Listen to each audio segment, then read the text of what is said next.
Working remotely obviously has a ton of benefits. You can avoid the commute, work from anywhere in the world. For some reason, I choose to work from London. And you have the freedom and flexibility to set a schedule that suits you best. However, if we are to remove the rose-tinted glasses for just a second, you should consider that as a new junior web developer, working remotely might not actually be worth it. Now, I'm not saying that you cannot or should not become a junior web developer. It's actually perfect for some junior developers in some circumstances. My question is it perfect for you? That is what we're going to answer in this video, while also exploring some of the green flags you should look for in a prospective company to ensure that you get the support you need while working remotely and therefore have the best chance of success in your career. Let's get into it. First of all, yes, you as a junior web developer can work remotely. It used to be a lot more difficult, to be honest, but during the pandemic, a lot of companies were forced to let their people work remotely, and now 85% of developers say that their organization is at least partially remote, which is a great sign because that also includes junior web developers. With that being said, not all companies fully embrace working remote and have a remote-first working culture. To create a really positive remote environment, it takes a deliberate and conscious effort from a company and the leadership and the managers within that company. Yes, as a junior, you can work remotely. However, as somebody a little bit less independent, you are more likely to feel the negative effect if the company and your manager are not proactive about supporting remote employees and especially junior remote employees. In this video, we're going to cover 4 categories you should watch out for, which are communication, professional development, feedback, and fun. When you're working remotely, the style of communication is very different than in person. The positive side of this is that when you're working remotely, a lot of communication happens in writing, which means you can always reference it later. And because the author knows that there won't be an immediate chance for people to ask follow-up questions, they are sometimes forced to think more robustly through what they're writing and sort of address points with more clarity and cohesion. There are benefits to in-person collaboration, but in my experience, what often happens is it becomes so easy to call a meeting. People lean towards doing that, and then they sort of waddle through an agenda, maybe call it a brainstorming session or something. It's a little bit less disciplined, and while it can be productive, it often leads to a waste of time. Moreover, writing stuff down in person is often an afterthought. You are lucky if there is somebody taking notes, and even then, it's not uncommon for the conversation to go on a brief tangent and for you to lose that context as a remote worker. With all that in mind, it's kind of up to you. Do you like the idea of working from written communication with little to no in-person guidance? You also have to consider, do you like writing stuff down or do you prefer to communicate verbally? Because working remotely, eventually you'll be expected to communicate in the same way. Once you've considered that, I want you to watch out for one specific type of company, which is one where some people work remotely, but most people work in person all the time. The trouble that sometimes arises is that a lot of things get missed by the remote workers because the company hasn't really embraced a remote working style and people aren't disciplined in writing stuff down or ensuring that they have a good video telecommunication setup or, a good system about making sure that remote workers don't miss things. That can be very detrimental to any employee, but especially a new developer who depends on that support and mentorship and having opportunities in front of you. Okay, moving on to professional development, aka learning. To be honest, you are not going to miss out on much when it comes to things like pair programming or code reviews. Pair programming on Zoom is pretty straightforward and there are some great VS Code, etc. extensions available. Also, when you're getting code reviews and things through GitHub, this all happens asynchronously anyway, so you can absolutely get the job done working remotely. What you might miss out on is conversation around the work, which might sound like a distraction or not that important, but it actually really is. It's remarkable in an office how often you stumble upon interesting conversations about new technologies, the industry, news within the company. This is also your opportunity to learn about the people you work with, build relationships, build trust, and also hear more sort of anecdotal stories about things that have happened in the company. Like maybe you learned from a previous junior dev what they did to get promoted, and then you can apply that to your own career trajectory. It's not the kind of thing you necessarily seek, although I suppose you could, but it is definitely the thing you can stumble upon serendipitously in an in-person environment. It is worth asking yourself how important those kind of random encounters might be to your professional development. The thing is, you can't ask and set up a scenario that you don't know about, but you can stumble into it. I can think of a few times where I was just sitting around, maybe working, and opposite me, two senior developers start hashing out an idea. Online, I would never get that. They would just have the Zoom call without me, basically. The only way to counteract that would be to be proactive about letting it be known what you want to learn about and build relationships so that you might be invited to those conversations. If you're considering working remotely, it's worth asking yourself if that's something you're up for.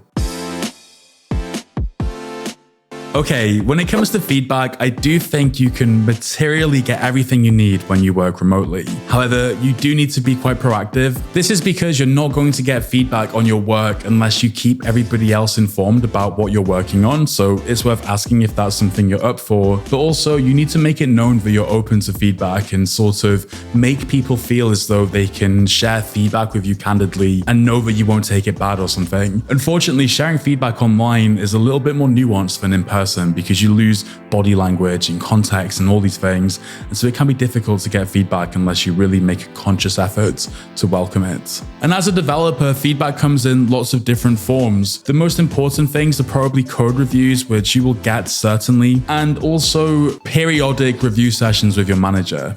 If you want to level up as quickly as possible, you will definitely benefit from more candid and serendipitous feedback. Unfortunately, this is quite hard to come about online because in person, your manager might pull you to one side or gently roll up to your desk, strike a normal conversation and segue into some maybe small but also very significant feedback. Feedback's always best when it's like close to the thing that happened. And, by the time you schedule the Zoom call and all the rest of it, the moment for that learning might have passed. I'm also thinking of like your coworkers, because it's really good to know what your coworkers think and what they think about you and they think about the projects. There's not as much room to have those casual conversations online, but it's not uncommon at all in person to have a meeting before lunch, break for lunch, and talk with those same devs over lunch about what just happened. As I say, online we mostly schedule calls, and most people just don't feel that comfortable sharing this kind of feedback over online calls. As we consider whether working remotely is worth it for you, you should ask yourself whether you can see yourself building and maintaining trustworthy relationships with your coworkers online. I know, this is a job. It's not necessarily meant to be fun, but if you're working 40 plus hours weeks and you're doing it alone, that can be very isolating. Moreover, I don't know anybody outside of TV shows and crazy YouTube productivity videos that can focus uninterrupted from 9 till 5. Like sometimes a little welcome distraction can help you reset and diffuse information in your brain so that when you return to a problem, you're just a bit more relaxed and a bit more ready to solve it. In person, you might play chess at lunch, celebrate birthdays from time to time, celebrate milestones with your product or your company or, your progression as an employee or your coworkers' progressions. Before I started working remotely, my previous startup, we used to have Mario Kart tournaments and host other meetups, like React London would come to the office and we would have like monthly socials and things like that. At one point, I recall a ball pit in the office and things as well, and a pool table. There is a point where these perks and these social activities become distracting, or they're not really that beneficial to your productivity and happiness. But listen, just let it be known, there's no chance of getting anything like that, not even a dollop online really. I would say celebrating online especially is very difficult. Like it's quite hard to celebrate,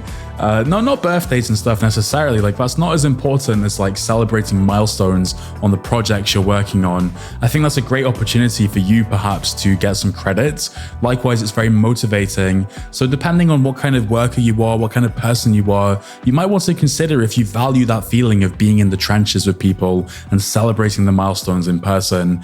You can recreate it a little bit online, but it's not quite the same in my opinion.